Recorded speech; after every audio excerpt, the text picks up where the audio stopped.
Saludos cordiales, ¿qué tal? ¿Cómo están? Buenas noches a quienes comparten con nosotros la transmisión a esta hora.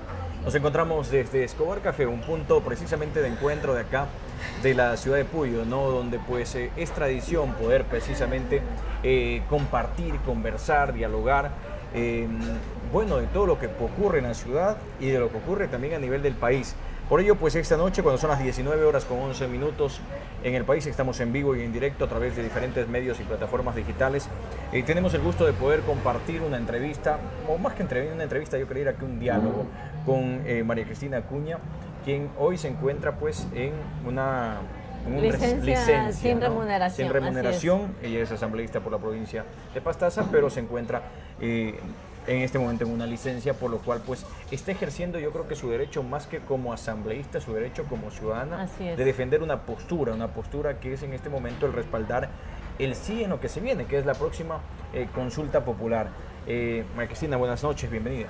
Buenas noches, estimado Jefferson, un saludo a los amigos y amigas que nos escuchan. Yo quiero en primer lugar agradecerte por el espacio, comentar a la ciudadanía que durante todo este tiempo de campaña hemos pedido esta licencia sin remuneración para poder informar a la ciudadanía cuáles son las 4 preguntas que nosotros vamos a votar, y justamente en este contexto vamos a estar en medios durante todo el tiempo de la campaña.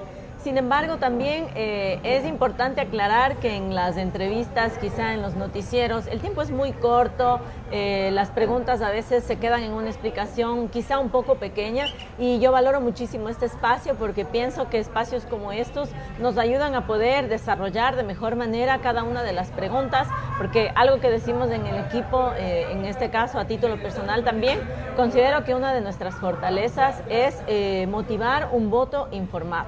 Estoy totalmente convencida de que las 4 preguntas son importantes, estoy convencida de que la ciudadanía seguramente nos va a brindar el apoyo con el sí en las 4 preguntas, pero lo único que quizá nos falta, y tomo también esta responsabilidad, es transmitir con la ciudadanía cuáles son estas 4 preguntas que nosotros vamos a votar el 16 de noviembre. Y ahí iremos justamente con el tema de la postura, por qué respaldan esta postura de gobierno. Son 4 preguntas, son 3 precisamente de referendo y una que es de consulta popular, las cuales se votarán este 16 de noviembre de 2025. Tú decías algo y es que ustedes han salido precisamente a contarle a la gente por qué deberían votar sí. Yo he visto muchas críticas con respecto a esto, porque dicen, ¿por qué salen los asambleístas? ¿Por qué piden, más allá de que hayan pedido licencia o no, por qué salen cada uno a sus provincias a buscar un respaldo del sí? En tu caso particular es parte de la bancada de gobierno, es decir, entiendo yo que estás convencida de que cada una de ellas, que a las 4 preguntas tienen algo positivo para el Ecuador. Por supuesto que sí, como la ciudadanía sabe, pues yo fui electa como asambleísta por la provincia de Pastaza en base a una alianza. Y yo pienso que uno, cuando es de palabra, perdón que te lo diga así, uno tiene que hacer valer su palabra, y yo creo que eso es lo más importante, uno de los valores más importantes que tenemos como seres humanos. En ese sentido, para mí la alianza no se queda en un tema meramente de una situación de campaña. Yo formo parte de la bancada de ADN, y todos los asambleístas de la bancada hemos decidido poder hacer este pedido de la licencia sin remuneración. Pienso que también es una oportunidad para brindarle el espacio a una de las personas que también nos ha acompañado en campaña. En mi caso personal, en este momento funge como asambleísta el ingeniero César Andino, quien él al momento está asumiendo la asamblea. Entonces, no es que se deja en descuido la asamblea, sino que más bien esto responde a un compromiso de un proyecto país en el cual nosotros creemos, y sí nos parece importante transmitir la información. Yo pienso que este es un ejercicio democrático, cada uno de nosotros podrá tomar la decisión como lo consideremos, pero yo me quedo con la conciencia tranquila, por decirlo de alguna forma, cuando yo doy a conocer las preguntas, doy a conocer las posturas, y pues de ahí en adelante seremos todos los ecuatorianos quienes tomemos la mejor decisión, y habrá que esperar al 16 para que cada uno de nosotros pues ejerza su derecho al voto. Ahora, le van a encontrar un pero a todo, y es mejor ir preguntando esto para ya entrar en el tema de las preguntas de esta consulta popular. Y una de las cosas que se dice es, a ver, María Cristina Acuña es del Movimiento Semilla. Así es. El Movimiento Semilla no está inscrito para apoyar el sí, sin embargo están haciendo campaña. ¿Cómo es esto? Bueno, lo que quisiera yo aclarar en ese sentido es que los movimientos locales no pueden formar parte, no pueden inscribirse en lo que tiene que ver con una campaña.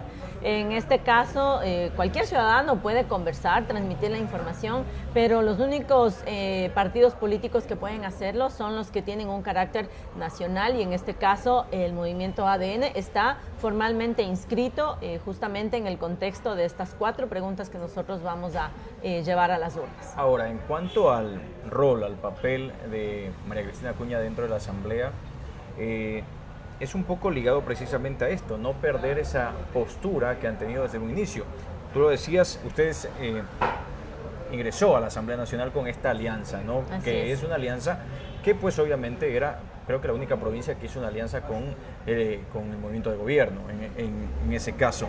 Es decir, un poco pues también ser coherente con esto, ¿no? De seguir apoyando un proyecto político por el cual al final ingresaron.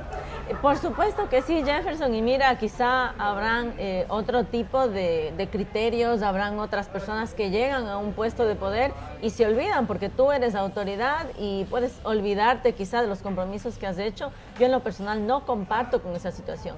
Como te decía en un inicio, yo me considero una persona de palabra, una persona sincera, honesta y justamente en el marco de respetar esa alianza y no solamente por un tema de una alianza, sino que efectivamente yo considero que lo importante de las autoridades es que trabajemos en equipo, que realmente queramos que a las autoridades les vaya bien. Yo quiero que al presidente Daniel Noboa le vaya bien porque creo en esa visión de un nuevo país. Creo que como ecuatorianos estamos viviendo una crisis muy fuerte, pero pienso que hay las maneras y creo que todos debemos unirnos en este fin. Entonces, justamente esta situación responde a lo que tú decías, el hecho de ser coherentes con la ciudadanía, porque más adelante incluso la ciudadanía nos va a juzgar. Porque lo que más se critica siempre es el famoso camisetazo, que en este caso no ha habido. No ha habido, y como bien tú lo decías, acá en Pastaza fue la única alianza que existió a nivel de todo el país. Entonces, yo respeto muchísimo esa confianza que ha tenido también el movimiento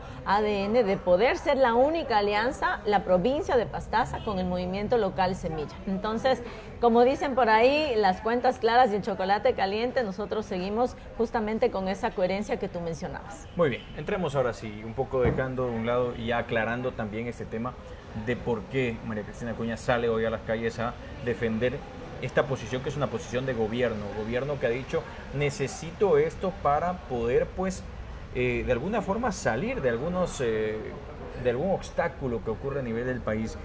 Decíamos, son 4 preguntas. Una de ellas es precisamente sobre las bases militares extranjeras en el Ecuador. Esto, por lo menos por parte del correísmo y de algunos otros sectores, es muy criticado, porque aquí recordemos, estuvo la base de Manta, fue el correísmo en su momento quien dijo, para afuera base de Manta, no va más. Pero el presidente tiene una postura y él manifiesta que sí hace falta esa ayuda extranjera para, sobre todo, reducir el narcotráfico, que es uno de los dolores de cabeza no solo del gobierno, creo que pues que ha sido el puntal para que se vaya aumentando la delincuencia también a nivel del Ecuador. Sí, en este caso yo creo que es una preocupación de todos como ecuatorianos, la problemática que tú has mencionado, como es estas situaciones del narcotráfico. Yo quiero compartir con la ciudadanía que al momento nuestra Constitución estipula de una manera tácita una prohibición de que puedan existir bases extranjeras en nuestro territorio ecuatoriano. Y quiero también aclarar de que este problema que nosotros vivimos del narcotráfico es un problema transnacional, es un problema que obedece a toda la región, incluso a todo el mundo, porque el mundo ahora está tan interconectado que lo que le afecta a un país también le afecta al otro. Por eso es que nuestro país al momento se encuentra con esta situación tan compleja, en un punto en el que llegan estas situaciones, estas problemáticas y ya no teníamos, por ejemplo, el caso que tú has puesto a colación como es la base de Manta. Yo quisiera topar el tema de la base de Manta, es una base que nosotros tuvimos en nuestro país en vigencia alrededor de 10 años, más o menos desde el 1999, 2000 hasta el año 2009. y decirle a la ciudadanía que esta base de Manta, que todos recordaremos en esa época no había la crisis de inseguridad y de narcotráfico al nivel que existe en el día de hoy, y compartir con la ciudadanía que si se analizan los datos anteriores a la base de Manta y los datos en los que tenían que ver con los 10 años de la base de Manta, en este tiempo hubo una incautación de sustancias ilícitas que correspondía a un aumento de un 500% antes de que exista la base de Manta. Entonces, podemos tener criterios distintos. Yo escucho a algunas personas que hablan del tema de la soberanía de nuestro país. Sí, hacia allá iba. O sea, a ver, tiene que haber una amenaza concreta que justifique el hecho de permitir que bases extranjeras ingresen a nuestro país. Yo pienso que la ciudadanía entera me dará la razón. ¿Qué mayor amenaza que lo que nosotros estamos viviendo con la minería ilegal, con el narcotráfico? Entonces, está totalmente justificado aclarar que lo que nosotros estamos proponiendo en esta pregunta es que se elimine la prohibición, y esto no es otra cosa que pueda existir al menos la posibilidad, porque quiero compartir otros ejemplos de otros países que tienen bases militares y que incluso si tú analizas tendencias, quizá pueden ser de una tendencia diferente a la del presidente Daniel Noboa. Por ejemplo, en Colombia existen bases militares. En Colombia la ciudadanía sabe muy bien quiénes son las autoridades en Colombia. En Perú también tenemos bases militares, hay en Argentina, en México hay presencia de militares extranjeros, muchos otros países más que tienen bases militares. O sea que no sería extraño que Ecuador no sería nada extraño. Y de hecho no es que tienen una base militar. Perú tiene 9 bases extranjeras. Colombia tiene 4, si es que no me equivoco. Entonces, pienso que estos otros países lograron entender el punto que yo te manifestaba al inicio, que estos son problemas intranacionales, entonces internacionales. O sea, incluyen a muchísimos países se ven afectados, y tenemos que atacar esta problemática con la mayor ayuda posible. Ahora, ¿por qué no basta, por ejemplo, con un acuerdo de cooperación internacional, con una presencia temporal? ¿Por qué una base? Bueno, como yo te mencionaba en un inicio, no es que ya la base, nosotros votamos que sí y la base va a llegar instantáneamente, no es así, sino que al momento existe una prohibición, y cuando tú le prohíbes el poder de decisión a la máxima autoridad del país, como en este caso el presidente Daniel Noboa, ¿cómo le podemos exigir que su plan de gobierno pueda ser ejecutado si en muchos aspectos existen barreras que no le permiten esa libertad de poder tomar las decisiones para la cual la mayoría de ecuatorianos lo hemos elegido como presidente de la República? Ahora, una de las cosas que también se discute es dónde va a ser la base, si es que gana obviamente esta pregunta en la consulta, y la postura del gobierno, entiendo, es, bueno, consultar también a los ciudadanos. Quiero yo una base, quiero no una base, de acuerdo a las provincias, que entiendo yo tienen incluso el mayor índice delincuencial, el mayor índice de narcotráfico.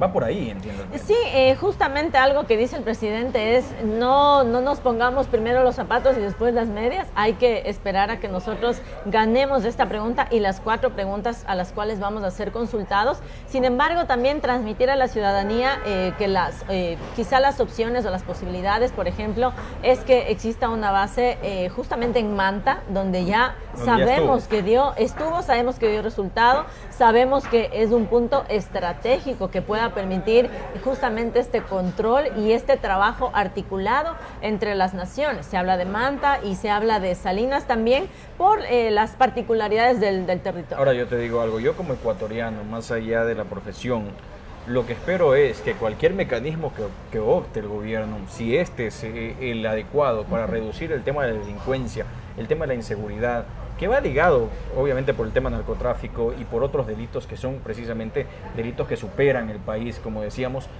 bueno, que se haga lo que sea. O sea, mientras yo viva en paz y mientras yo viva seguro, que se tomen las decisiones que se tengan que tomar. Yo pienso que ese es el sentir de la gran mayoría de ecuatorianos, al menos aquí en nuestra querida provincia de Pastaza. Mientras vamos socializando las 4 preguntas, realmente existe un apoyo masivo y esperamos que eso se vea reflejado en las urnas. Muy bien. Quiero agradecer, permítame por favor hacer un paréntesis a las preguntas, porque quiero agradecer la gentileza que han tenido acá en Escobar Café de poder atendernos, recibirnos y mire, bueno, darnos de acá no solo picaditas para probar, sino también pues, vea, yo tengo un rico café de Escobar Café, por acá también vea su bebida. La guayusita. La guayusita, y que es parte también, como decíamos, de la economía local que se mueve a través de este tipo de negocios conocidos acá en la ciudad. Así que pues nuestro agradecimiento infinito a sus propietarios, a Yanhua, a doña Margot de Escobar, que también que nos permiten estar acá en esta noche.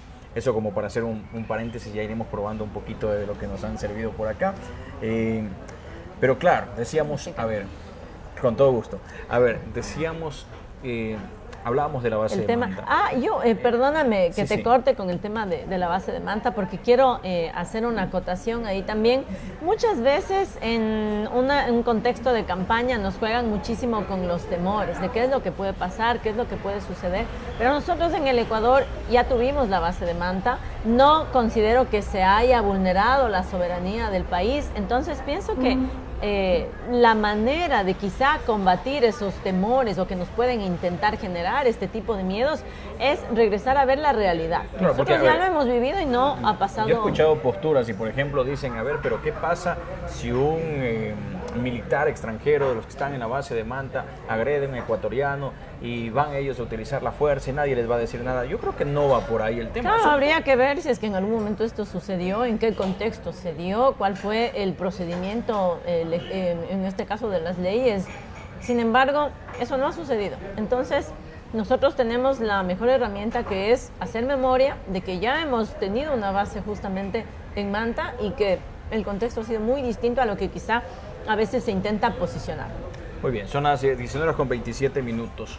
Como decíamos, son 4 preguntas, por eso quiero ir un poquito también acelerando para poder pues hablar de todas y de unas que son sobre todo particularmente yo creo que muy debatibles, por lo menos en el contexto. Así es. Yo no sé si la gente va a estar en contra de esta pregunta. Yo creo que la gran mayoría van a decir que sí. A favor. Eliminar el financiamiento estatal a los partidos políticos. A ver, este ha sido uno de los cuestionamientos que los ecuatorianos en general, yo creía que por lo menos la mayoría, hemos tenido. ¿Por qué tenemos que financiar a los partidos políticos para que se hagan una campaña para llegar precisamente a una dignidad? Al final, cada partido político debería poderse autofinanciar en el caso de querer participar. Pero la pregunta es precisamente, o tiene que ver con esto, eliminar el financiamiento estatal a los partidos políticos, es decir, eliminar la obligación del Estado de darle plata al partido político para que con recursos de todos hagan campaña. Y que, como tú lo has dicho, al momento nuestra Constitución establece esa obligatoriedad. Entonces, los amigos y amigas que nos escuchan, hacer esta reflexión, ¿no? En un país en el cual estamos teniendo necesidades económicas fuertes. El presidente Daniel Noboa ha sido el presidente que ha recibido el país con la menor caja fiscal de los últimos tiempos, y considero que no es una decisión que se acerca o que se acoge a la lógica el hecho de que como ecuatorianos destinemos recursos al financiamiento de los partidos políticos. Y yo en ese contexto quisiera un poco explicar a la ciudadanía a qué se refiere estos fondos o este recurso que se invierte en los partidos políticos. Entiendo que la idea inicial en un principio era brindar recursos a los partidos para que ellos se encarguen de justamente organizar a sus bases, de generar procesos formativos para mejorar la política en el país, para que tengan recursos para sostenerse. Sin embargo, considero de que no hemos visto que necesariamente por los partidos políticos existan cuadros distintos, cuadros nuevos, con una preparación excelente. Pienso que no se ha visto. La ciudadanía compartirá quizá conmigo este sentir. Llevamos más de 10 años invirtiendo en estos partidos políticos y no ha habido ningún resultado. Desde el 2008 hasta la actualidad se lleva gastando alrededor de 240 millones de dólares del presupuesto de todos los ecuatorianos. Yo creo que ni siquiera hay una auditoría políticos clara de los partidos políticos, que obviamente se les da un dinero del fondo permanente que existe precisamente para este tema de elecciones, pero al final bueno, algunos lo justificarán de alguna manera, pero al final ni siquiera se invierte para realmente lo que es este fondo. Para lo que fue concebido, y fíjate, justamente tú has topado un tema muy importante que incluso se debatió en la Asamblea, como es la justificación que presentaban los partidos nacionales, porque los partidos nacionales son quienes tienen este fondo permanente partidario, para que puedan hacer uso, ¿no? Entonces, hay anécdotas que no te puedes creer. Yo no sé si tú conocías, pero dentro de las facturas de justificación de este gasto de los partidos, aparecían facturas como en compra de alimentos para perro. Con eso justificaban el uso de este fondo permanente partidario. Hay una factura que creo que te vas a reír si tú no conocías de este tema. Hay una factura médica que está estipulada en un gasto de una vaginoplastia. O sea, es una vergüenza. Y eso, no voy a decir quién fue el partido político nacional que justificó de esa manera, pero imagínate, ya no sé si eso conozcan todos los ecuatorianos. Son cosas que realmente uno dice, o sea, a ver, ¿qué hicieron con la plata? O sea, y realmente creo que ahí va el contexto, porque sí, quienes hemos tenido por ahí experiencias en el tema político, quienes hemos vivido a nivel del periodismo en torno precisamente a la situación política que vive el país, vemos ese tipo de cosas. Vemos, por ejemplo, que llegan las campañas y hay amigos que hacen, por ejemplo, publicidad, te lo digo, donde le dicen, mira, pero necesito que la factura sea por esto, no por lo que me estás haciendo, porque necesito justificar. O sea, ni siquiera, por eso digo, ni siquiera gastan realmente en lo que deberían gastar. Incluso, mira, como tú dices, utilizan a los colegas aprovechándose de la necesidad que creo que todos necesitamos proveer de nuestros hogares y les inmiscuyen en situaciones que obviamente se salen de todo tema, no solamente legal, sino ético. Entonces, a ese recurso ahí se está invirtiendo, además, o no invirtiendo, ahí se está gastando. Además que creo que sería una forma precisa de decirles, a ver, ¿quieres ganar elecciones? ¿Quieres meterte a este rol de la política? Bueno, hazlo con tu dinero, busca financiamiento privado, comienza a autogestionar, verle cómo le haces. Y mira, en ese contexto, yo recordar a la ciudadanía, nosotros al momento tenemos nuestras autoridades, André Granda, que es mi esposo como prefecto, toda la ciudadanía recordará cómo fue la campaña. Entonces, quizá aquí la reflexión es que cuando tú de verdad tienes un don de servicio con la colectividad, con tu provincia, con tu cantón, hay maneras y se puede llegar de una forma austera, sin generar grandes gastos. Incluso ahora la tecnología. Mira, en este momento estamos en una entrevista donde estamos hablando de temas muy importantes y estamos aprovechando justamente la tecnología que tiene muchas bondades y que se puede aprovechar también en este contexto. Entonces, quizá a veces yo he escuchado ese criterio, ¿no? De que el tema es que para que haya igualdad entre los partidos. Vemos que no es así, ya sabemos en qué se está gastando este recurso.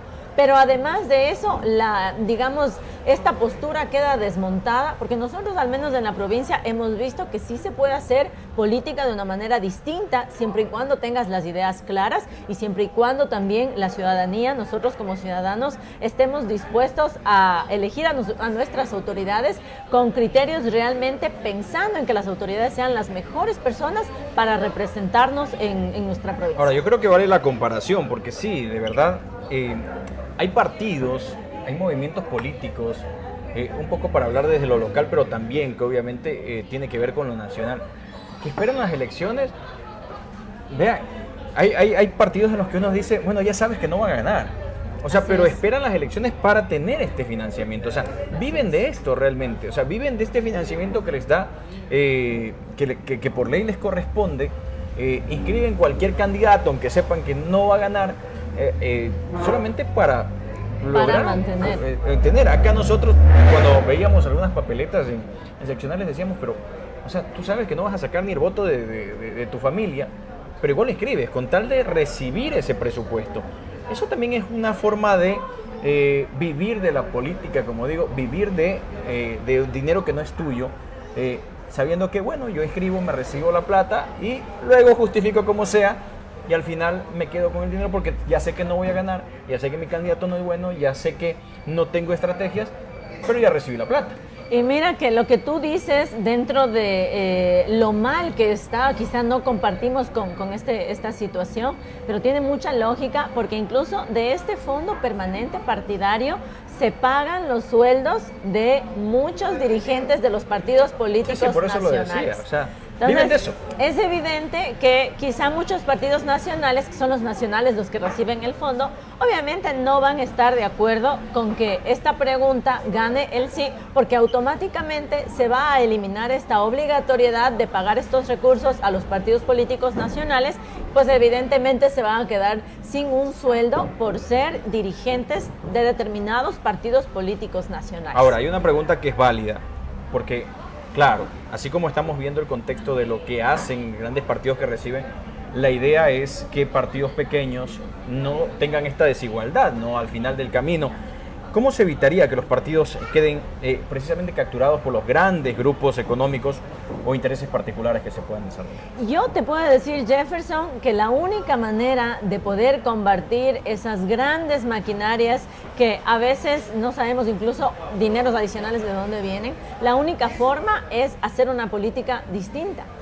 Porque cuando tú haces una política distinta no tienes compromisos con nadie, que nadie te pueda venir quizá a imponer que en lugar de que cumplas tu función como autoridad en beneficio de tu provincia o de tu país, lo hagas en beneficio de oscuros poderes. Entonces, yo sí lo hablo desde la convicción como militante del movimiento Semilla, que es aquí provincial, y ojo, aquí hay que aclarar también, los movimientos provinciales no reciben financiamiento, fondo. no reciben ese fondo, son los partidos nacionales, pero yo estoy convencida de que sí se puede, reiterando, siempre y cuando tengamos las ideas súper claras y que la ciudadanía esté dispuesta a confiar y a creer. Ahora, deberá, en el marco de esto, crearse un mecanismo para que precisamente estos fondos de ganar la pregunta, estos fondos privados que van a conseguir, pues sean justificados también, que no sea dinero que no se sepa de dónde va a salir. Por supuesto que sí, y sin embargo decirte, Jefferson, que eso, incluso existiendo este financiamiento a los partidos políticos, pudiera que se estuviera dando, ¿no? Y ese es ya un tema del CNE, que ellos tienen que ser los encargados de precautelar que los fondos de los partidos sean lícitos, pero no es que porque tú al partido político le entregas un recurso que es de todos los ecuatorianos, vas a evitar que este partido, si es que tiene intenciones negativas, si es que no tiene ética, si es que no tiene principios, igual van a tomarse dineros que no son lícitos. Entonces no tiene mucho que ver desde mi punto de vista lo uno con lo otro. Cuando alguien tiene actitudes fuera de la ley, lo va a hacer de cualquier forma. Es más, es peor porque van a tener dineros oscuros y aparte dineros del tienen Estado. El dinero del Estado y aparte van a recibir un financiamiento que no se sabe de dónde proviene. El tema pasa por la equidad electoral. Yo he visto que quienes están cuestionando esto dicen es que no va a haber equidad electoral, es que cómo van a garantizar que todas las organizaciones políticas puedan hacer campaña en igualdad de condiciones. Bueno, creo que es ese es un poco el criterio. Un criterio que es válido para algunas organizaciones que tal vez lo hacen de muy buena manera, que quieren participar y que se ven sumidos de alguna forma por organizaciones políticas mayormente grandes. Mira, ese puede ser un criterio quizá que puede tener algún ciudadano que realmente con una preocupación auténtica pueda tener esta pregunta en la mente, ¿no? ¿Cómo vamos a hacer que existe esta igualdad? Y como digo, es totalmente comprendible, pero yo quiero hacer otra reflexión. Te voy a poner el caso de tu familia, en tu hogar. Cuando tú tienes un poquito más de dinero, puedes destinar tus recursos a otro tipo de gastos, ¿no? Que puede que estén bien, ¿ya? Pero cuando no tienes, no puedes malgastar tu recurso cuando primero debes precautelar por lo necesario. Por ejemplo, pagar el tema del agua, pagar el tema de la luz, tus alimentos. Entonces, más o menos este es un símil de lo que nos sucede en el país. Por supuesto, si tuviéramos un país en una bonanza muy grande, tú puedes pensar quizá en otro tipo de gastos en los que podrías destinar el recurso.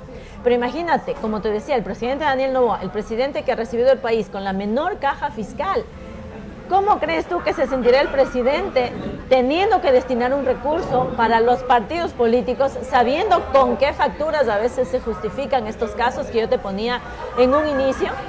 y teniendo las dificultades de solventar las verdaderas necesidades de nuestra gente. Entonces, por más que tú le queramos ver el otro lado, un tema de igualdad, no estamos, considero yo, para gastar el poco recurso que tenemos en este tipo de situaciones. Muy bien, agradezco nuevamente a Escobar Café que nos permite estar acá en esta noche y agradezco a los medios de comunicación que se han aliado precisamente a esta entrevista que hoy tenemos con María Cristina Acuña, quien hoy está de licencia, asambleísta, pero con licencia en este momento. Con licencia sin sueldo. Con licencia sin sueldo en este momento, realizando una campaña por el sí. ¿Qué medios están conectados? Extreme EC, está Pastaza al Día, La Nota también está conectada, bueno, varios medios realmente que se han unido, así que les agradezco a cada uno de los colegas que han permitido retransmitir esta señal y quiero aprovechar para mostrarles esto que está por acá, que es muscuy puro de monte. Esto le gusta a don Brian Paredes. Este no le alcanza por usted, ¿no? No le alcanza. Así que bueno, este también es de Escobar, mire, es un producto artesanal muy bonito, muy chévere, que además es muy bueno, rico, así que pues bueno, les invitamos a que prueben, al igual que prueben las cervezas artesanales, al igual que vengan a probar, por ejemplo, las picaditas que tenemos ahora. Sí, sírvese por favor, porque si no se nos enfría acá.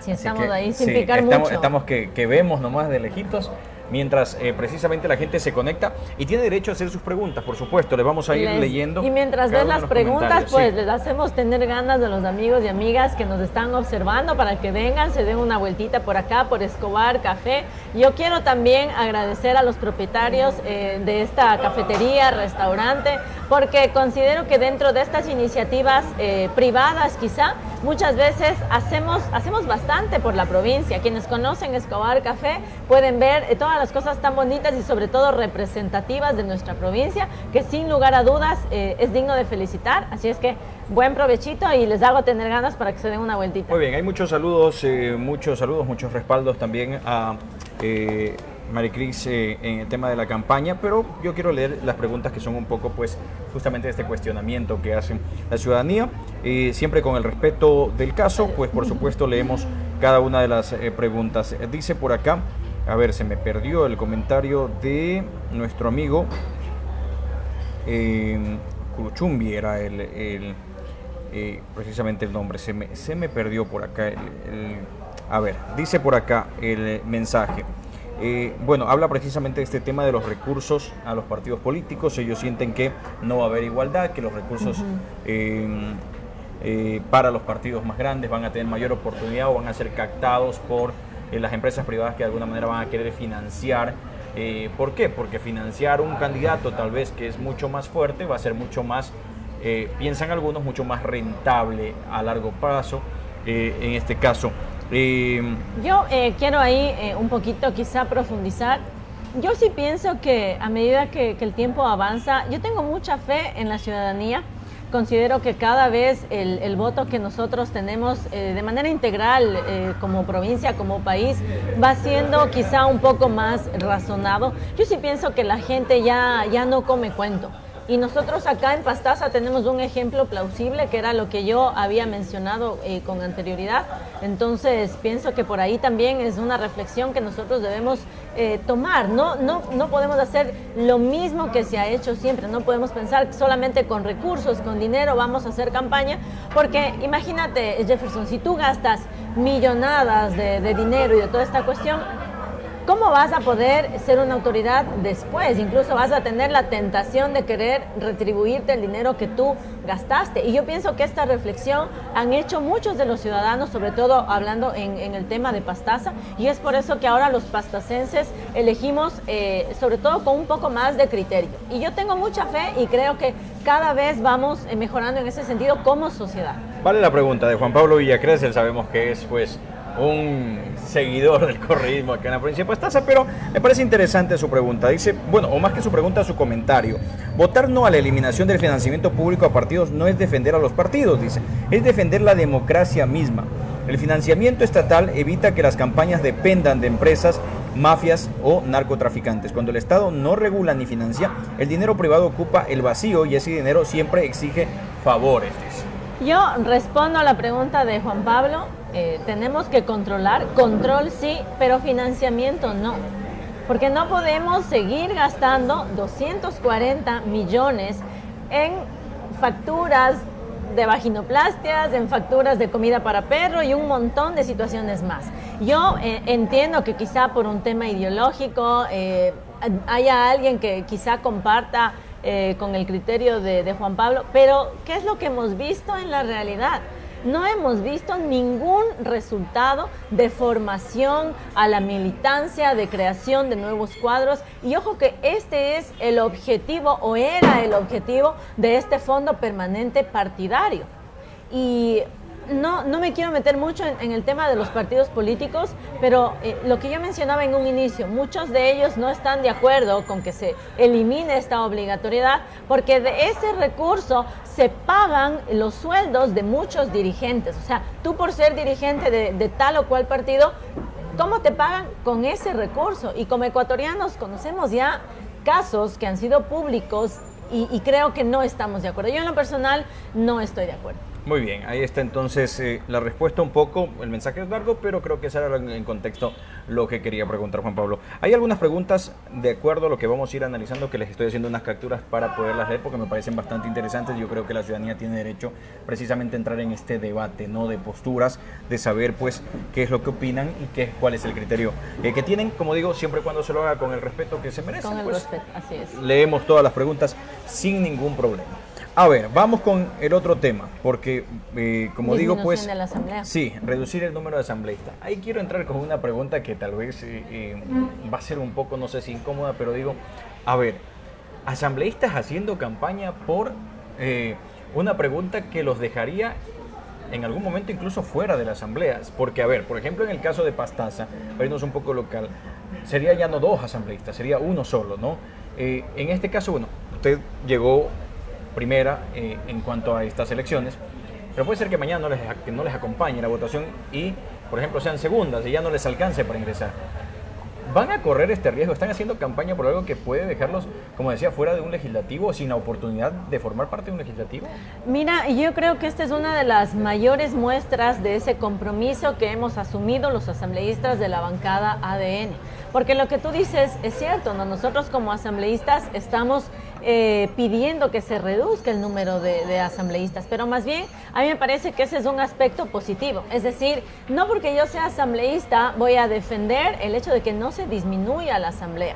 Y algo que yo pudiera transmitir a la ciudadanía con esta oportunidad que me han brindado de justamente ser asambleísta de mi provincia, es que dentro del pleno, al ser nosotros 151 asambleístas, muchas de las veces el proceso de debate puede volverse muy complejo porque somos muchas personas. Yo siempre pongo el ejemplo de una de las colegas asambleístas de Pachacutic, que ella siempre dice que solo son 3 asambleístas Pachacutic y que en cada sesión tienen que darle la palabra a los 3 asambleístas Pachacutic. No hay oportunidad para todos.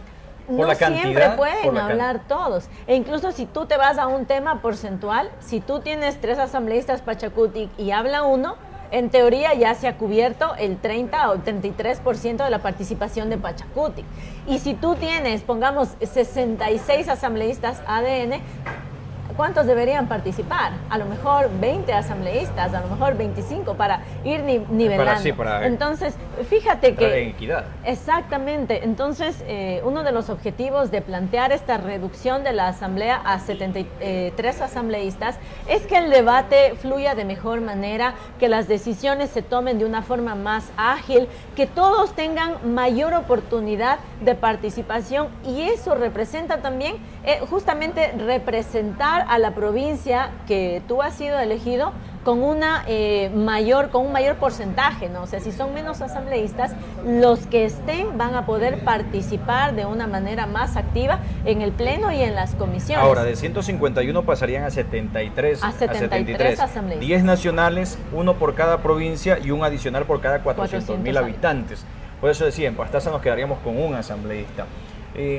Bueno, en algún momento en el contexto de la población mismo, con todo lo que ha vivido en nuestro país, decía, bueno, que se vayan todos a la casa en algún momento. Hay criterios así también y es muy respetable, claro, de igual manera. Ahora, esta reducción significa también menos gasto del Estado hacia... porque, a ver, cada asambleísta tiene mínimo 4 personas que lo acompañan. Es decir, reducimos gastos y de alguna forma se agilita también el tema del debate mismo en la asamblea.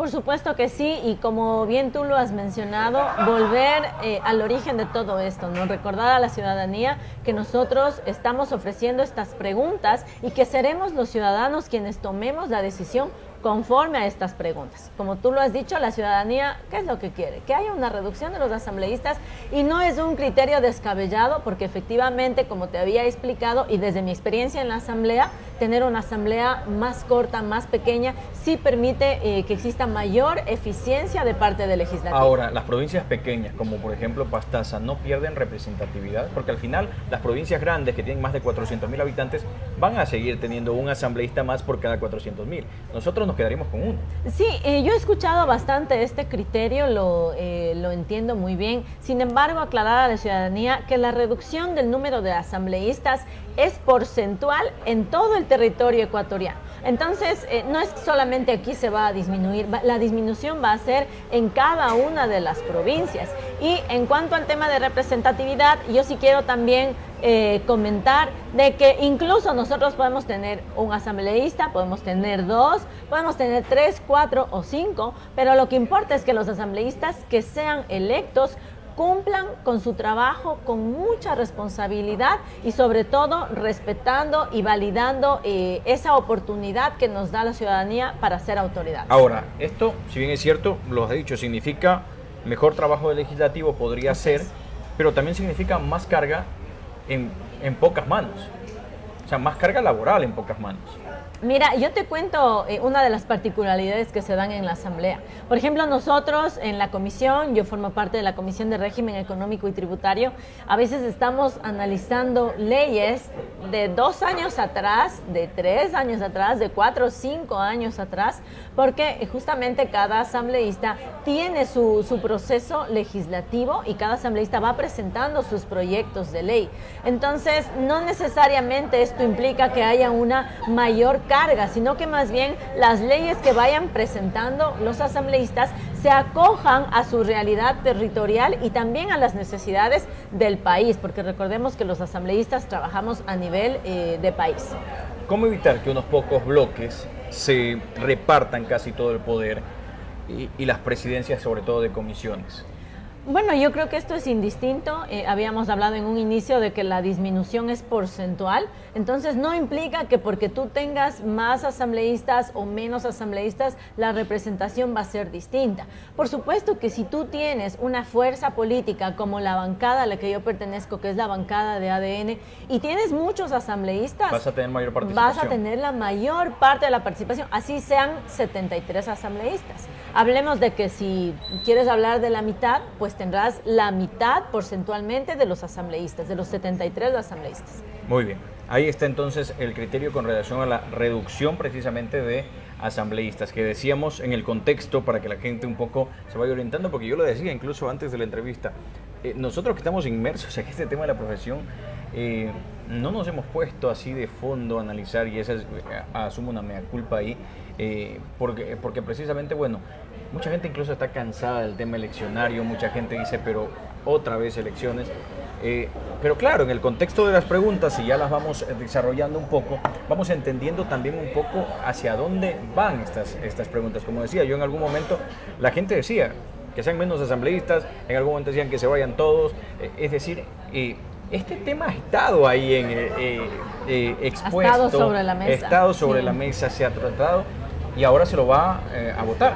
Sí, y de lo que tú decías, yo también asumo esa responsabilidad. Recordemos a la ciudadanía que esta va a ser una campaña muy cortita, de alrededor de un poco menos de 2 semanas.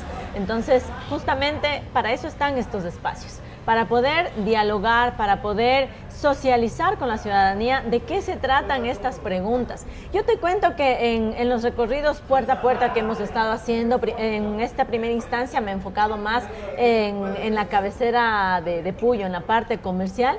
Hay algunas personas que me dicen, oiga, pero explíqueme esto de las preguntas, ¿por qué usted solo habla de 4? ¿No son más preguntas? Entonces, cuando tú llegas y das a conocer y socializas, yo no he tenido una sola persona que me haya dicho, sabe que no estoy de acuerdo con esta pregunta. Todos me dicen, vamos a apoyar las 4 preguntas que nosotros vamos a votar este 16 de noviembre. Entonces, sí, pienso que esa es una fortaleza, llegar con un voto informado. Muy bien, son las 7:55, 19:55, estamos casi una hora de entrevistas y creo que entramos a la pregunta un poco donde se genera mayor debate, pero sí quisiera leer uno de los mensajes que decía, como digo, estoy haciéndole captura a algunos mensajes que están llegando que me parecen, como digo, pues acertados poderlos preguntar a María Cristina Acuña, asambleísta, repito, con licencia sin sueldo. Licencia sin sueldo. No, vamos a repetir eso. Si no, mañana ya salió a hacer campaña. A ver, dice Orlando Rodríguez, buenas noches, una pregunta. Esta pregunta es la que da un poco de miedo, dice. ¿Está usted de acuerdo en que se convoque e instale una asamblea constituyente? Y hacia allá vamos ya con la cuarta pregunta. Cuyos representantes sean elegidos por el pueblo ecuatoriano de acuerdo con las reglas electorales previstas en el Estatuto Constituyente Adjunto para elaborar una nueva Constitución de la República. Bueno, se ha leído todo. La cual entrará en vigencia únicamente si es aprobada posteriormente por las y los ecuatorianos en referéndum. Esa es una importante aclaración. Muy importante. Bueno, mientras voy comiendo. Sí, voy leyendo también, porque, como digo, ya vamos a entrar precisamente a ese a ese contexto, ¿no? De lo que es la cuarta pregunta. La cuarta pregunta. A ver, decías, sí, hay que acotar. La información que nos transmitía el amigo que nos dejaba el mensaje es algo que todos como ecuatorianos debemos tenerlo muy presente, ¿no? En este momento nos están preguntando si nosotros queremos que exista justamente una constituyente, ¿no? Pero no quiere decir que inmediatamente ya los artículos de la Constitución van a estar establecidos y van a entrar en vigencia. Los asambleístas constituyentes que como ecuatorianos nosotros elijamos que nos representen, van a ser ellos quienes escriban esta nueva Constitución. Y en ese sentido también, incluso los movimientos o partidos políticos que quizá no estén de acuerdo con la consulta, podrán poner sus candidatos, ellos podrán también ser elegidos y podrán construir la Constitución conforme a lo que lo requiere. Ex candidata presidencial, Lina González. No estoy de acuerdo, pero si gana, voy de candidata. O sea, es decir, van a tener la oportunidad de ir nuevamente a las urnas y ver pues si el pueblo les dice vayan ustedes también a formar parte de esta constituyente. Entonces, justamente ahí valga la aclaración, solamente nos están preguntando si queremos tener una nueva constitución. Si votamos sí, habrán las personas que construirán esa constitución y luego de eso también, una vez que tengamos la nueva constitución, como bien lo decía el mensaje, seremos consultados a través de referéndum si es que estamos de acuerdo con el resultado. Exactamente. Y si no estamos de acuerdo, pues evidentemente no se realizará el cambio. ¿Serán paralelas? ¿Habrán los asambleístas constituyentes y los asambleístas en este momento que se encuentran en el legislativo? Bueno, lo que se espera es que los asambleístas constituyentes, su jornada o su trabajo pueda ser de una duración de 6 meses. Ellos en este tiempo tendrán que cumplir con el objetivo propuesto, que es crear esta nueva constitución. Los asambleístas, en este caso, quienes estamos al momento, pues seguiremos con nuestra función legislativa, pero cuando ya exista la nueva constitución, ahí habrá que ver de ahí en adelante qué es lo que sucede. Claro, si se vota tendrán que ir nuevamente a elecciones. Por ejemplo, en el caso de asambleístas, si se vota por la reducción, habrá que tener... volver a elegir a los asambleístas y quizás serán, en este caso, los 73 asambleístas. Ahora, ¿no va a haber un choque aquí? Porque, por ejemplo, ustedes van a estar de un lado, no sé, reformando algo del Código Penal, mientras los asambleístas constituyentes, de ganar la pregunta, van a estar reformando la Constitución, que es el marco legal grande que tenemos, es decir, quien está por encima de cualquier ley. ¿No va a haber un choque ahí? Es una pregunta muy interesante. Transmitir a la ciudadanía que todo este proceso de la constituyente, en el caso de que nosotros ganemos con el sí, que estamos con todo, muy seguros de que vamos a tener el apoyo en las 4 preguntas, pero en el caso de que gane el sí, pues evidentemente esto va a tomar su tiempo y el país va a necesitar que se siga legislando conforme a las necesidades que existan en todo este tiempo. Entonces los asambleístas actuales seguirán cumpliendo con su trabajo hasta el momento en el que quizá llegue la oportunidad de volver a elegir a los nuevos asambleístas con la nueva constitución. Ahora, ¿por qué constituyente? ¿Por qué no reformas puntuales? Bueno, ¿y cuál es el tema en relación a las reformas puntuales? Primero, aclarar que el presidente Daniel Noboa ya realizó algunas consultas para poder hacer cambios en la Constitución, como lo decías tú, con reformas justamente con el tema del referéndum.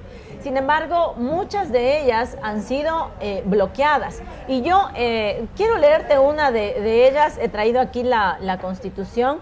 Tengo algunos apuntes que me gustaría compartir con la ciudadanía, sí, claro. Más allá de yo decirles, miren, esta Constitución es buena o es mala, quiero transmitir a la ciudadanía y que cada quien pueda tomar sus decisiones. Pero justamente en el hecho de tu pregunta, ¿por qué no empezar a cambiar las cosas? El presidente lo intentó. Voy a leerles en este caso el artículo 35, que habla de los grupos vulnerables y que esta pregunta fue rechazada por la Corte. Entonces, no te queda otra alternativa.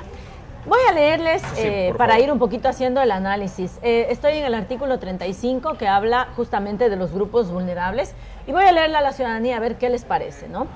Las personas adultas mayores, niñas, niños, adolescentes, mujeres embarazadas, personas con discapacidad, personas privadas de la libertad y quienes adolezcan enfermedades catastróficas o de alta complejidad recibirán atención prioritaria y especializada en los ámbitos público y privado.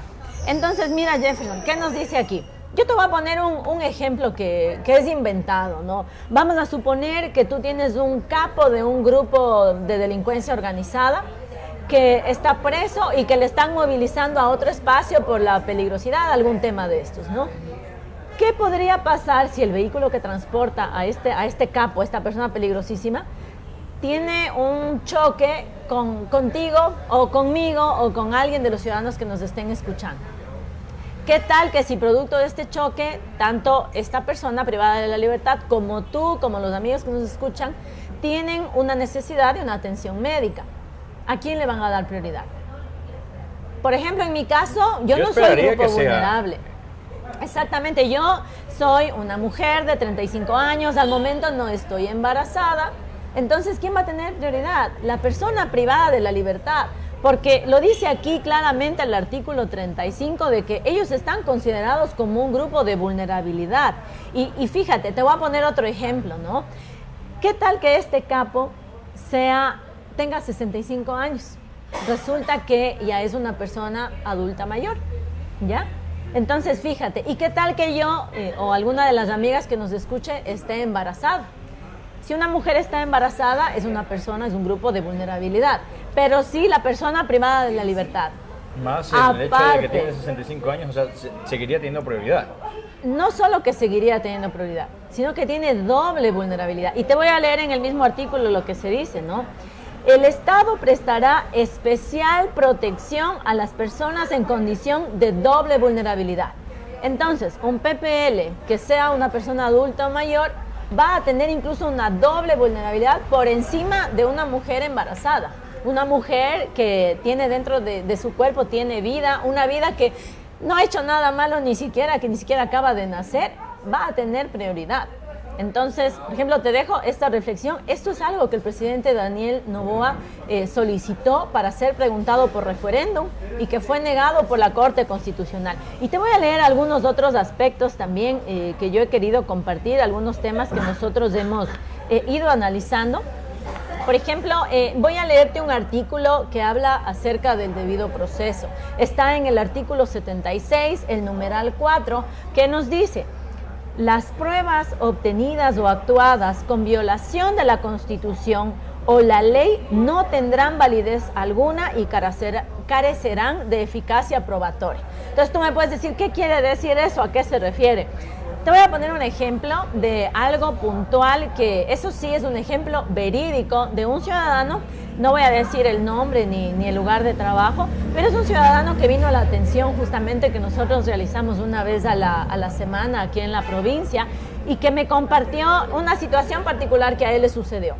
Este ciudadano resulta que se da cuenta de que en su lugar de trabajo se le empieza a perder el dinero, ¿no? Tenía un cajoncito, su dinero personal, se le empieza a perder. ¿Qué hace esta persona? Coloca una cámara estratégicamente ubicada o escondida que apunta donde él tiene su dinero. Entonces, efectivamente, con esta cámara, este ciudadano logra captar a la persona que le estaba robando su dinero. Entonces, cuando nosotros hacemos el análisis, en este caso legal pertinente, ¿qué era lo que nos decía nuestra colega abogada? Esa prueba podría darse de baja. ¿Por qué? Porque como la Constitución aquí nos dice claramente, las pruebas que puedan ser actuadas con violación de la Constitución no tendrán ninguna validez, podría interpretarse en este caso de que se ha violado a la intimidad de esa persona porque esa persona no ha dado su permiso para ser grabado. Y yo le pregunto a la ciudadanía, ¿quién puede dar permiso para que le graben cuando está cometiendo algún acto, algún delito? Entonces, eso es lo que dice la Constitución. Y yo cuando conversaba con este ciudadano, yo le decía, por sentido común, si tú tienes las pruebas de que alguien te está vulnerando de alguna manera, ¿cómo es posible que esas pruebas no tengan validez? Y ojo que no estoy hablando de la necesidad de, por ejemplo, efectivamente verificar que sea un video grabado en tal fecha, que no tenga alguna modificación con inteligencia artificial y tal. Pero no hablamos de eso, sino que esta prueba se puede caer porque se podría interpretar que se vulnera en algún sentido la Constitución. Y claro, esto ya a veces queda en un tema de un análisis que puede o no puede darse. Pero no es justo que por un tema interpretativo algunos ciudadanos puedan no tener una respuesta ante una injusticia cometida hacia su persona. Te voy a leer en el mismo artículo también un tema relacionado al conflicto entre dos leyes. Es el mismo artículo 76, el numeral 5, donde nos dice, en el caso de conflicto entre dos leyes de la misma materia, y que bueno, aquí quisiera hacer un paréntesis, no debería haber conflicto entre dos leyes de una misma materia. Y desde mi punto de vista personal, esto también obedece a que nuestra Constitución es una Constitución muy extensa, que a veces hay aspectos que se contraponen los unos con los otros. Pero bueno, continuando en el artículo, en caso de conflicto entre dos leyes de la misma materia que contemplen sanciones diferentes para un mismo hecho, se aplicará la menos rigurosa. Entonces, ojo, se aplicará la menos rigurosa. ¿Y por qué hago énfasis en este punto? Porque cuando hay el cometimiento de un delito y ya está comprobado, o sea, no estamos hablando de un tema que vamos a ver si es verdad o no, cuando ya está comprobado, ¿por qué tiene que aplicarse la menos rigurosa? A mí me parece que este es un incentivo al tema de que puedo cometer delitos o no me va a pasar nada o voy a tener la sanción más corta y después, por ejemplo, si hurté o si me robé dinero, después puedo disfrutar de mi dinero con tranquilidad porque sé que me van a, en este caso, imputar la menos rigurosa, la sanción menos rigurosa. Ahora, hablando precisamente de este tema de la constituyente, ¿cómo establecer que esta constituyente tenga límites claros para no modificar cosas que son pilares realmente de la Constitución? Por ejemplo, el tema de los derechos fundamentales ya reconocidos, el tema de que esta nueva constituyente o esta nueva constitución que se espera de ganar el sí, que se espera pues elaborar, no cambie las reglas, por ejemplo, de la reelección, de la duración de periodos o equilibrio de poderes de manera que beneficien al gobierno de turno, porque eso también es lo que se debate, o sea, están queriendo crear una constitución para beneficiar al gobierno y que se pueda eternizar en el poder. Bueno, el objetivo de la Constitución, y yo aquí lo hablo a título personal y quizá como vocera en este caso de nuestra bancada de ADN, quisiera aclarar que el objetivo sí es que la Constitución sea una Constitución más corta, más clara, sin ambigüedades, que cualquier ciudadano pueda tener la claridad de qué es lo que dice la Constitución. Porque si la Constitución tiene términos muy complejos, si es que tiene frases eternas, no se cumple el objetivo, que es cumplir con la ley. Entonces, la manera más eficaz de que todos como ciudadanos cumplamos con la ley es que la Constitución sea clara y corta. Ahora, en el tema de la pregunta que tú me hacías, ¿cómo podemos controlar? De dos maneras. En primer lugar, nosotros vamos a ser quienes elijamos a los asambleístas constituyentes, que son aquellos que van a construir este nuevo texto de la Constitución. Y si en el último de los casos el resultado no es favorable, el resultado no nos gusta, y seguramente, y por eso hay muchas voces quizá que podrán decir, miren, que incluso puedan ser contrarias al presidente, ¿no? Puedan decir, miren, este resultado no es favorable porque aquí se elimina estos derechos y esta situación, pues de igual manera se nos va a consultar como ciudadanos y podremos decidir si nos gusta el texto reformado o si no nos gusta pero el nuevo ahí, texto. por ejemplo, yo tengo una situación que sí me ronda la cabeza y es, a ver, vamos a gastar plata en este momento para consultar estas 4 preguntas, entre ellas la constituyente. Luego vamos a elegir a los asambleístas constituyentes, es decir, vamos a gastar nuevamente plata. Y luego les vamos a preguntar, vamos a preguntar a la ciudadanía si nos gusta lo que ellos hicieron. Es decir, es 3 veces gastar para saber al final del camino si la ciudadanía queda conforme con un trabajo que yo al menos aspiraría que si son más de 80 o son 80 los representantes que podrían ir a la constituyente, vayan a hacer bien su trabajo, pues. Justamente, y ahí viene también la responsabilidad de nosotros como ciudadanos de elegir a las mejores personas para la constituyente, de los partidos políticos también, de poder poner los mejores cuadros posibles para nosotros poder tener un resultado favorable.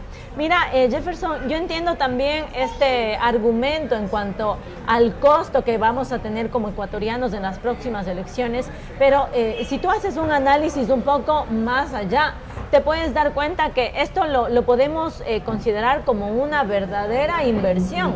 Porque imagínate, si no tomamos las decisiones que en este momento el país necesita, vamos a seguir gastando 240 millones de dólares, por ejemplo, en los partidos políticos, que no lo utilizan para nada, que realmente se vean resultados. Incluso el mismo tema de tener una asamblea más corta, que bien tú mencionabas, esto también implica que exista una reducción de un gasto que se lo realiza mes a mes. En ese sentido, la propuesta del presidente a mí me parece muy oportuna en este momento, porque ojo que él no está pensando solamente, digámoslo, a un corto plazo, sino que son cambios estructurales que necesita el país y que quedarán también a un mediano y a un largo plazo. Ahora nos puede parecer un costo el tema de irnos a las elecciones, pero si tú sumas todos esos años que se vendrán a futuro, en el que no se está invirtiendo estos recursos por muchos años en el futuro, pues evidentemente nos sale mejor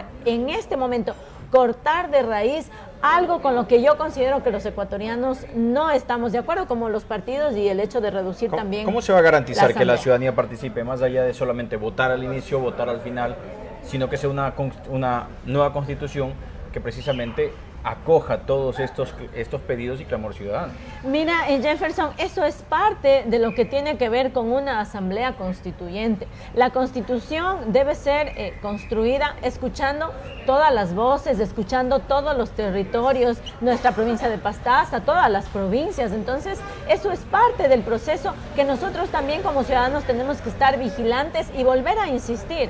Si el resultado quizá no es favorable, pues evidentemente está en nuestras manos votar a favor o en contra de un posible nuevo texto de la Constitución. Sin embargo, estoy de acuerdo con lo que tú dices, y como ciudadanos tenemos que saber elegir los mejores cuadros. Sin embargo, al momento estamos avanzando paso a paso. El primer punto es que podamos obtener el sí en las 4 preguntas que vamos a ser consultados. ¿Qué pasa si gana el no? ¿Tienen algún plan B? Bueno, si es que gana el no, y yo pienso que tenemos que ser respetuosos de las decisiones ciudadanas. Yo quiero ser muy, muy honesta contigo. Yo tengo esa convicción de que vamos a ganar el sí en las 4 preguntas. Y como te decía en un inicio también, eso es parte del ejercicio democrático. En el caso de ganar el no, pues simplemente no existe el cambio. Y yo llevar esa reflexión también a quienes quizá no estén de acuerdo. O sea, puede ganar el no si es que la ciudadanía y la mayoría de la gente así lo considera. Sin embargo, mi criterio personal es que estamos muy bien, que hay mucha aceptación, porque estas preguntas nacen justamente de los requerimientos de la ciudadanía, como tú decías, a veces hablando del tema de la asamblea, del número de asambleístas. Entonces, son preguntas que obedecen a la necesidad y al criterio de la mayoría de los ciudadanos. Muy bien, leemos algunos mensajes también que son importantes, como digo.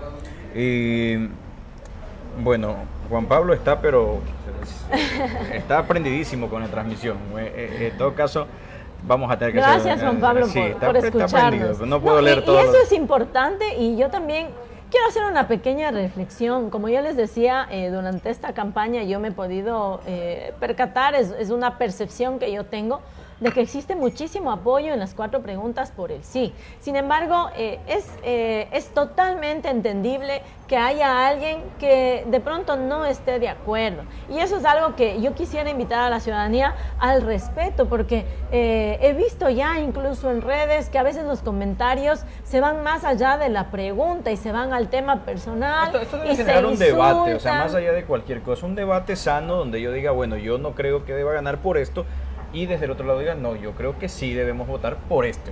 Exactamente, así es que me da mucho gusto de que Juan Pablo también esté aquí escuchándonos. Yo pedir a Juan Pablo y quizá alguna persona que no esté de acuerdo con el sí, que es lo que nosotros estamos promoviendo, el sí para las 4 preguntas, a que escuchemos estos criterios. Todos tenemos el derecho de aportar, de opinar, y que los escuchemos con la mente abierta, sin sesgos, porque yo entiendo que cada uno pueda tener o pueda gustarle un partido u otro, y a veces no es que se está en contra de las preguntas, sino que se está cumpliendo con agendas propias de determinados partidos, que ojo, los partidos tienen, ¿cómo se podría decir? Un conflicto de interés, los partidos nacionales, porque claro, se les está topando el bolsillo a los partidos nacionales. Entonces, dejar también esta reflexión para nuestro estimado Juan Pablo y quizá otros amigos y amigas que pudieran estar por otra Gabriel opción. Tello dice, yo le hago una pregunta, ¿cuáles serían las nuevas leyes para la nueva Constitución? Creo que eso iría de la mano también ya con el trabajo que harían de ganar la constituyente, los asambleístas constituyentes, entiendo yo. Por supuesto que sí. Mira, yo les he leído algunos aspectos, me faltaba leerles uno que les voy a leer en este momento luego de hacer la reflexión. ¿Cuál es mi criterio personal? Mucho habremos escuchado como ciudadanos que la Constitución actual vigente es una Constitución garantista. Pero yo le pregunto a la ciudadanía, ¿garantista de qué? ¿O garantista de los derechos de quién o de quiénes? Con los ejemplos que yo te he puesto, te he planteado, simplemente invitar a la ciudadanía a que saquen sus propias conclusiones. Yo pienso que esta Constitución no está dando prioridad a los ciudadanos que quizá no cometemos ilícitos, que hacemos las cosas bien, que no afectamos a ninguna otra persona. Quiero leerte el último también que de igual manera me parecía importante y tiene que ver justamente con el tema de la prisión preventiva en lo que son los delitos graves, porque eso es lo que a todos como ciudadanos nos interesa. Y tú te preguntarás, ¿por qué es que hay jueces que en determinados delitos graves dictaminan prisión preventiva y hay otros que no? ¿Y qué pasa cuando no hay la prisión preventiva? ¿Qué pasa con un delincuente cuando no hay la prisión preventiva? Se va. Se va. Sobre todo si son de alto nivel, de altos recursos y todas estas cuestiones. Yo les quiero leer el artículo 77 en el cual se habla de la prisión preventiva, donde se estipula que la privación de la libertad no será la regla general. Y más abajo nos dice, procederá por orden escrita de jueza o juez competente. Entonces, ¿qué implica? Que esta prisión preventiva depende del criterio del juez.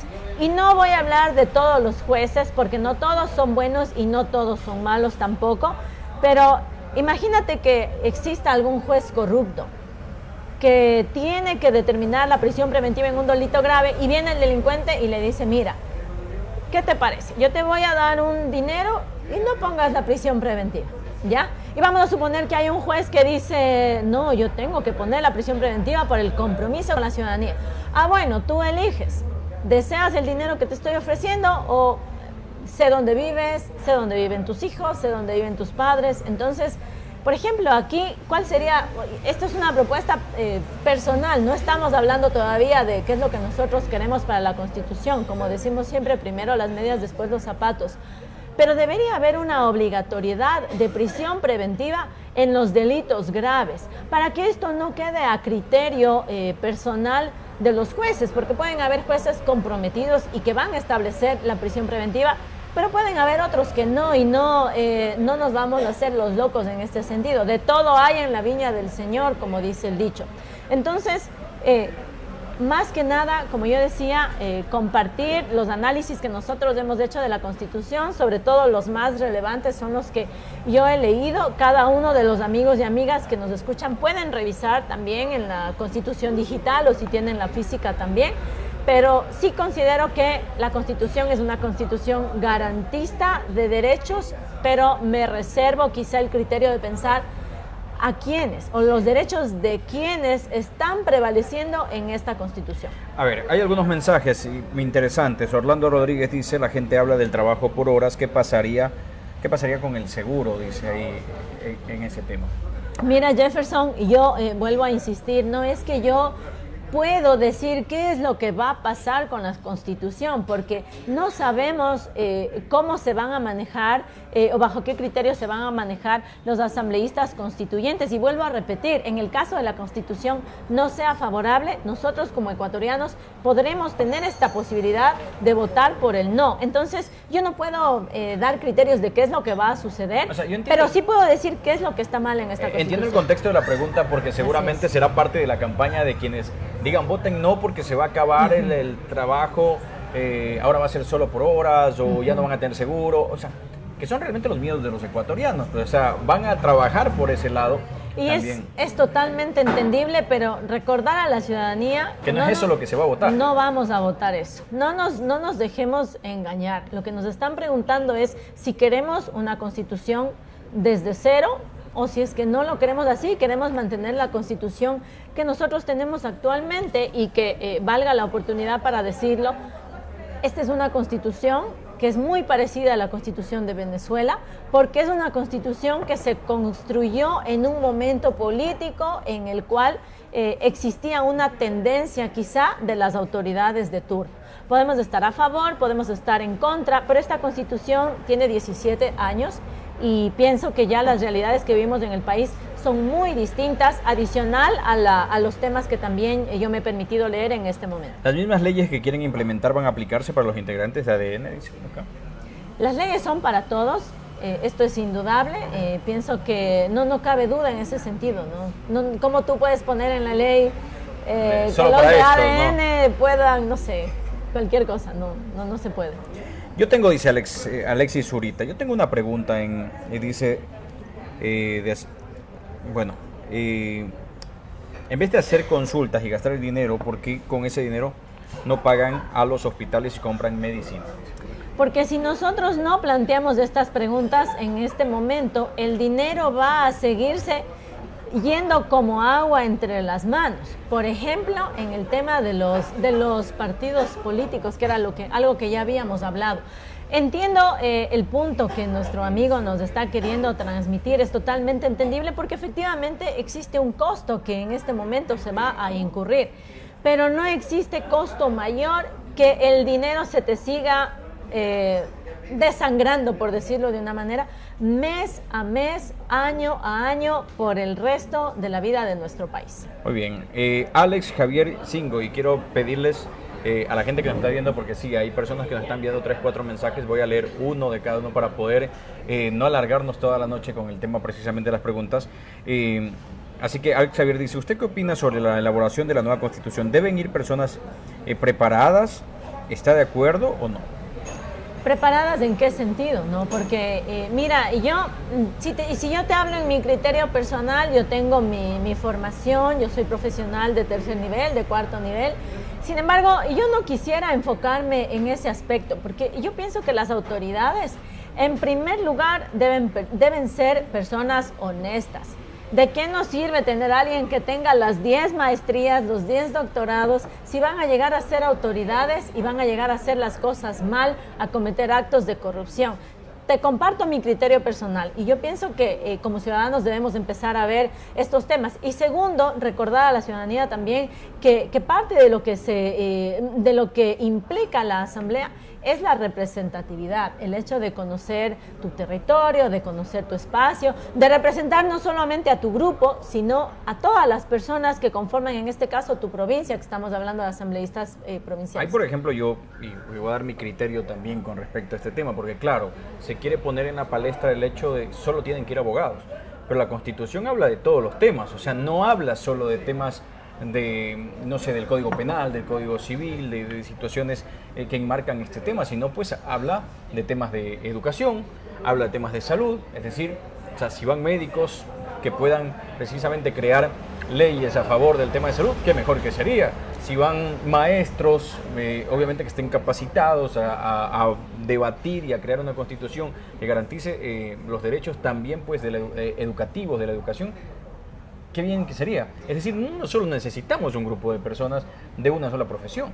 Por supuesto que sí, justamente en relación a tu comentario, yo ¿qué será? Hace un par de semanas también pude coordinar una reunión con vicepresidencia donde hablábamos justamente del tema de la salud mental, de los profesionales de ese. Entonces, claro, yo he aprovechado mi conocimiento, el trabajo que lo he venido realizando por alrededor de 10 años en el área social de salud mental y de educación para poder también compartir lo que yo he vivido y lo que yo creo que se puede ir implementando. No es lo mismo tener el conocimiento de alguien que está desde arriba que alguien, te pongo mi caso puntual, yo he sido una profesional de carrera, yo he estado con mis estudiantes, con mis padres de familia, con mis docentes. Es distinto porque yo vengo desde el territorio y puedo tener un criterio que quizá altos mandos posiblemente no se puedan percatar. Entonces, y esto es un ejemplo en mi caso, en el tema de salud mental y educación, y de la misma manera habrán otros ejemplos en las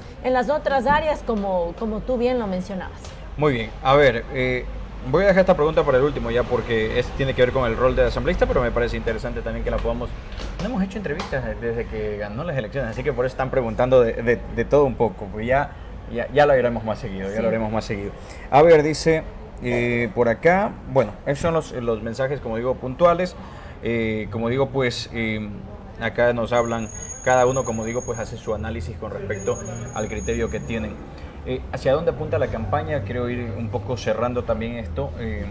Ya ojalá tengamos tiempo para ir analizando también algunos temas que se puedan quedar en la mesa de fondo. Pero ¿hacia dónde apunta la campaña? ¿Cuál será de aquí en adelante? ¿Cuántos días van a estar hasta el 13. En campaña? Hasta el 13. Hasta el 13 de noviembre. Ya. No les va a alcanzar el tiempo para recorrer toda la provincia. Así es. ¿Hacia dónde van a apuntar ustedes en el caso de Pastaza con esta campaña? Bueno, en primer lugar, lo había mencionado también, fomentar el voto informado. Es por eso que estamos empezando la campaña y a mí me ha parecido muy importante tener esta oportunidad de tener esta entrevista más extensa. Sin embargo, yo seguiré también en los medios de comunicación. Todas las mañanas ya tengo agendado en distintos medios de comunicación. Pero a mí me parece que esta entrevista es súper importante porque es más extensa. Luego de ello también vamos a visitar el tema del puerta a puerta. Me parece importante que cuando tú llegas a territorio y hay una persona que quizá tiene una duda y tú logras solventar y le dejas el material informativo que es el que nosotros estamos entregando, esa persona se encarga de difundir con su núcleo, con su familia, con sus amigos, sobre todo cuando hay alguna inquietud o alguna duda puntual. Entonces, en ese sentido nos vamos a manejar en el tema de campaña, visitas puerta a puerta durante la mañana, durante la tarde y más o menos golpe de 5:30 a 6. Estamos haciendo también una presencia de alguna forma en sectores que son muy transitados, porque eso también se puede aprovechar en lugar de solamente hacer el puerta a puerta, vas a un lugar donde haya mucho comercio, mucha concentración de la ciudadanía y entregamos nuestros documentos informativos para que la ciudadanía conozca de qué se tratan las preguntas y por qué nosotros estamos fomentando el voto por el sí. Bueno, se cuestionaba, por ejemplo, el bandereo también para hacer presencia. Se decía, por ejemplo, me pasaban ahí una parte de un video y decían, ahora se quieren endosar, si es que gana el sí, van a decir que ellos han trabajado. Pero es bueno aclarar este tema también para que justamente no se malinterprete esta situación. Lo decíamos al inicio, al final creo que si alguien tiene derecho es quienes forman parte de la bancada de ADN. Sí, yo reiterar en ese sentido, y yo lo hago más en un tema de esa responsabilidad y en el hecho de ser coherente. Yo soy asambleísta por Pastaza debido a una alianza, la única alianza en el país, y eso yo lo tengo siempre muy presente porque implica un alto grado de confianza, sobre todo hablemos del Partido Nacional ADN, y yo estoy dispuesta a demostrar todo el tiempo, cada minuto, cada segundo, de que soy una persona de palabra, incluso por un tema personal. Yo no quiero que mañana me vayan a estar señalando. Y luego de eso también por un compromiso que nosotros asumimos pensando en nuestro país, pensando en que si tenemos una autoridad, como en este caso el presidente de la República, que fue elegido por la mayoría de ecuatorianos, es importante que consideremos el plan que el presidente se está trazando. Es decir, el presidente tiene un camino por el cual quiere ir, y nosotros en este caso, como ciudadanos, ¿por qué no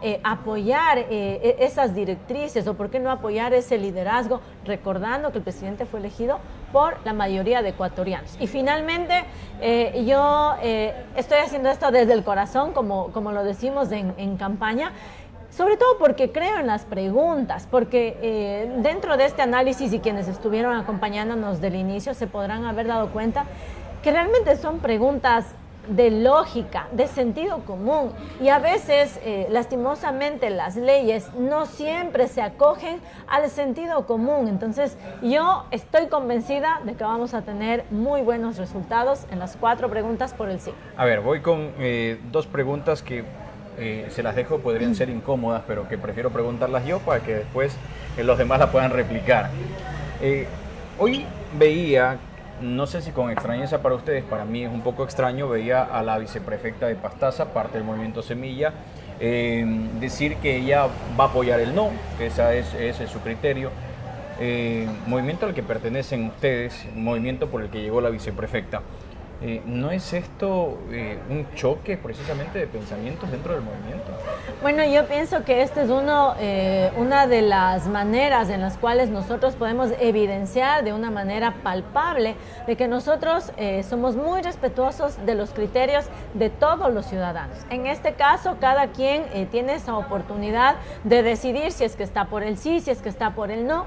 Más allá de hablar del sí o el no, a mí me gustaría escuchar por qué, como lo hemos hecho en este momento. Y si es que hay argumentos que puedan respaldar el no, pues obviamente yo también los escucharé y es totalmente respetable, pero sí quiero aclarar a la ciudadanía que en este caso la viceprefecta puede hacer sus pronunciamientos en el marco de su criterio personal, porque no es vocera ni del movimiento local Semilla, del cual yo soy parte, ni del movimiento ADN, del cual también soy parte y que soy parte de la bancada justamente desde el legislativo. Es un tema personal. Y yo creo que incluso ahí se ve también el respeto que debemos tener cada uno de nosotros, porque pensemos distinto no quiere decir que quizá vayamos a estar discutiendo, no hay una ruptura, es decir, criterios diferentes. Por supuesto que sí, es un tema indistinto, y yo más bien sí estoy enfocada en la campaña por el sí.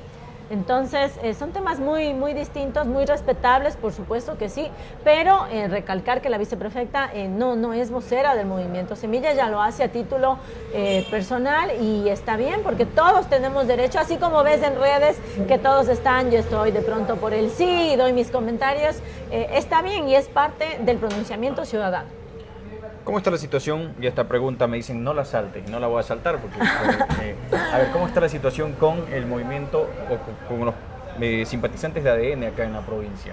Bueno, comentar con la ciudadanía que nosotros, dentro de la estrategia de la campaña, si se quiere decirlo así, yo he sido designada como vocera en la provincia de Pastaza, y estoy asumiendo esa vocería con mucho gusto, agradeciendo también por esa confianza que desde el movimiento político también, el partido político, se me ha brindado, y por supuesto que en ese sentido también agradezco y felicito todas las iniciativas de grupos que quisieran sumarse a hacer campaña. Incluso a título personal, hay muchas personas que en sus redes difunden los videos que yo estoy subiendo, que yo estoy haciendo, que comparto de mis otros colegas también asambleístas por la bancada ADN, lo van haciendo, que ellos también han pedido su licencia sin remuneración. Entonces, yo creo que todos los amigos y amigas que nos estén escuchando, desde sus hogares, pueden ser voceros con sus familias, con sus amigos, porque esto es una ayuda. Yo creo que todo lo que sume es importante valorarlo y respetarlo. ¿Incomoda, por ejemplo, que haya una sede, que ustedes estén por otro lado? ¿Les incomoda a ustedes eso? Realmente no, yo creo que este es el momento de trabajar y yo estoy convencida de que nosotros vamos a obtener ese apoyo mayoritario en nuestra provincia de Pastaza y en todo el país. Estamos dedicados, si se podría decir, nuestro tiempo a poder llegar lo más posible a la ciudadanía en el contexto de que esta es una campaña pequeña y no hay tiempo para incomodidades. De hecho, ¿cómo tú te vas a incomodar con quizá alguna persona que está de acuerdo con lo que tú estás transmitiendo a la ciudadanía, que está de acuerdo con el sí para las 4 preguntas? Eso no tiene cómo incomodar. Muy bien, ahí está. Creo que hemos solventado todas las preguntas, incluso la de Juan Pablo que me dice que no me la salte. Ahí está para la gente. Y bueno, también estas otras que yo creo que están en el contexto de precisamente como decíamos sobre la mesa y que seguramente se debatirán, porque algunas pueden generar algún criterio que trate de, en medio de la campaña, generar alguna fricción, alguna situación que yo creo que vale la pena que vaya siendo aclarada desde el inicio. En la parte final, Maricris, ¿algún mensaje para la ciudadanía? Yo nuevamente reiterarte, Jefferson, el agradecimiento de que también dentro de tu ejercicio periodístico puedas dar espacio a este tipo de entrevistas que lo que buscan es informar a la ciudadanía para que cada uno de nosotros podamos tener y tomar una decisión informada, poder realizar ese voto informado. Y a los amigos y amigas que nos escuchan, yo quiero en primer lugar agradecerles porque cuando nos encontramos en los espacios, en el territorio, en las calles, se dan ese tiempo quizá para escucharnos, se dan ese tiempo para recibirnos también el material de campaña que nosotros lo estamos difundiendo, que también lo tengo por acá, porque yo pienso que el primer paso para tener un voto informado es recibir la información, llevártela a la casa, analizarla, leerla cuando por ahí tengamos un tiempo libre y cómo no volver a reiterar esa invitación a que pensemos en las preguntas. Yo quisiera invitar a los amigos y amigas que nos escuchan a que dejemos de lado quizá tendencias ideológicas y que leamos las preguntas. Y si estamos de acuerdo, pues obviamente que votemos por el sí. Nosotros estamos promoviendo el voto por el sí en las 4 preguntas, pero yo sí creo que mucho depende de que leamos la pregunta. A mí me parece que cuando uno lee la pregunta es como un poco imposible decir que no. Es mi criterio personal, entonces invitar a la ciudadanía. Son solo 4 preguntas, hay ahora con la tecnología mucha información, así es que invitarles a que puedan revisar nuestra propuesta y cómo no, que nos puedan apoyar con el sí en las 4 preguntas. Muy bien, María Cristina Acuña, vocera precisamente de la campaña Policía acá en la provincia de Pastaza, quien ha conversado con nosotros durante esta noche. Hemos solventado todas las preguntas que nos han hecho, como digo, pues más allá de los criterios, es oportuno pues generar como estos espacios y estos debates, porque claro, realmente cuando hablamos de preguntas de una consulta popular, creo que a la mayoría, por lo menos mientras no tenemos esa información, nos quedamos como que, ¿y ahora qué hacemos con las preguntas? Esa duda. Pero bueno, creo que ha servido este ejercicio para precisamente ir solventando aquellas y seguramente en el recorrido irán solventando también preguntas de los ciudadanos. Gracias, Marquís, por haber estado acá. Quiero agradecer a Escobar Café también, que nos ha permitido el espacio y que nos ha permitido pues todo lo que ustedes ven acá, que ya iremos degustando, que se nos ha quedado por acá. También pues por supuesto, como digo, Muscuy y las cervezas artesanales de que son buenísimas. Sí, son buenísimas. Hoy porque estoy en campaña no me pude probar una cerveza, pero por ejemplo la Honey, estoy diciendo bien, esa es súper buena, así es que les recomiendo a los amigos y amigas. Yo por hoy no puedo. Cámaras 2 catadoras de así que pues en todo caso ya tendremos tiempo. Muy bien. Gracias, Marqués, por haber estado. Gracias a la gente que está en nuestra sintonía y por supuesto que nos ha acompañado en esta entrevista. Gracias nuevamente a Escobar Café, que nos ha permitido hacerla en este espacio distinto, diferente, un poco más relajado, porque como digo, este no es un debate, es un diálogo para poder un poco enterarnos precisamente de lo que son las preguntas de esta consulta popular, que se votará ¿cuándo? El 16 de noviembre. Me acabo de enterar que tengo multa en el CNE, así que me fui a pagar hoy día. Híjole. En el 2017 no he votado, así que bueno, no soy el culpable de esa constitución, me acabo de dar cuenta. Gracias, Maricris, buenas noches a todos, que la pasen muy bien.